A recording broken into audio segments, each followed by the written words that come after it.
संत अनेक प्रकार के होते हैं। जो असली संत होते हैं उनका संग हमें करना चाहिए, और जो फसली संत होते हैं उनसे जरा सावधान रहना चाहिए, क्योंकि दोनों प्रकार के ये कलयुग है। यहां दोनों संत मिलेंगे, असली भी मिलेंगे और फसली भी मिलेंगे।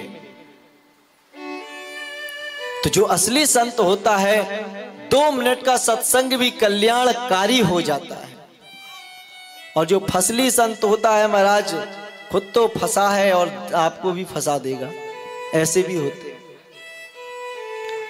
जो भगवान से मिलाने के लिए उद्युक्त आपको करे, प्रेरित करे, वो असली है, और जो भगवान से दूर करे, माया के ओर प्रेरित करे, वो फसली है। जो स्वयं माया में लिप्त है और आपसे माया से दूर हटने के लिए कहे, वो फसली है। क्योंकि जैसा आचरण हम करते हैं वैसा ही हमारे अनुचर करते हैं, जो हमें फॉलो करते हैं वो लोग करते हैं। एक बार रामकृष्ण परमहंस, आप जानते हैं, बड़े दिव्य संत, उनके पास एक माता आई, अपने छोटे से बालक को लेकर आई।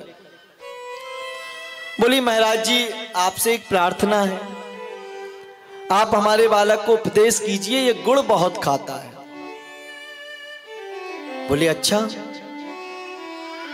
बालक की ओर देखा, मुस्कुराए और कहा मैया एक बात कहूं, आप 10 दिन बाद आना, मैं 10 दिन बाद इसे कुछ उपदेश दूंगा।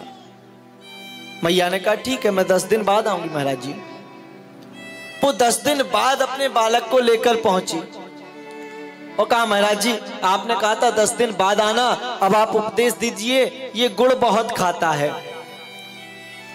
तो रामकृष्ण परमहंस जी कहने लगे बेटा ज्यादा गुड़ नहीं खाते, गुड़ खाने से दांत खराब हो जाते हैं, और जब दांत खराब हो जाएंगे तो बड़ी दिक्कत होगी। बच्चे ने कहा जी महाराज जी, चरण स्पर्श कर लिया। अब माता ने कहा महाराज जी आपको इतना ही बोलना था तो 10 दिन पहले ही बोल देते, 10 दिन बाद क्यों बुलाया? मैं तो सोच रही थी आप बड़ा कुछ लंबा चौड़ा बात बोलेंगे, कोई मंत्र ऐसा देंगे जिससे मेरा बेटा गुड़ खाना छोड़ देगा। रामकृष्ण परमहंस ने कहा मां आप जानती नहीं, 10 दिन पहले तक तो गुड़ मैं भी खाता था,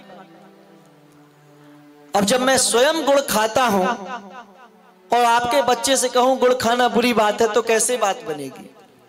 इसलिए मैंने आपसे कहा 10 दिन बाद आना। जिस दिन आपने जिज्ञासा की थी उसी दिन से मैंने गुड़ छोड़ दिया, अब मैं गुड़ छोड़ चुका हूं, अब मैं इससे कह सकता हूं बेटा गुड़ खाना बुरी बात है।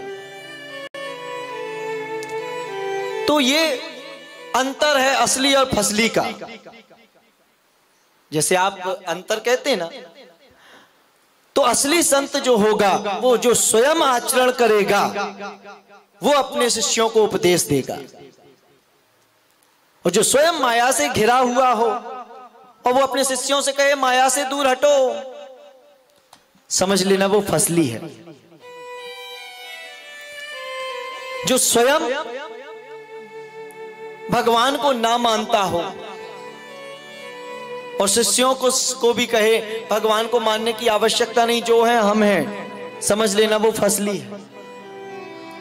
और ये कलयुग है, नाना प्रकार के असली फसली घूमते हैं, लेकिन असली का संग हो जाए तो जीवन सुधर जाता है। वही तो कहते हैं कागा से तो है हंस करेंगे।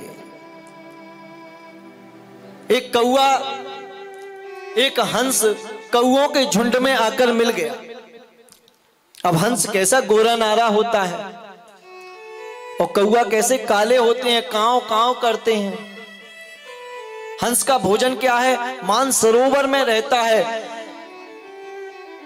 दिव्य मोतियों को चुनता है, दिव्य सुंदर वस्तुओं को चुनता है। और कागा का भोजन क्या है? जूठन खाता है, उच्चिष्ट खाता है।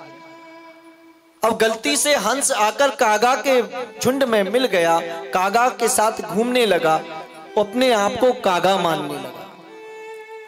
किसी दिन वहां से हंसों का जोड़ा निकला, किसी हंस ने उस हंस को देखा, पास बुलाया, अरे भैया तुम कहां कागाओं में घूम रहे हो, जरा मेरे साथ चलो। जल में जाकर उसे उसका प्रतिबिंब दिखाया, उसने अपना स्वरूप देखा, अरे तुम जैसा ही तो मैं हूं।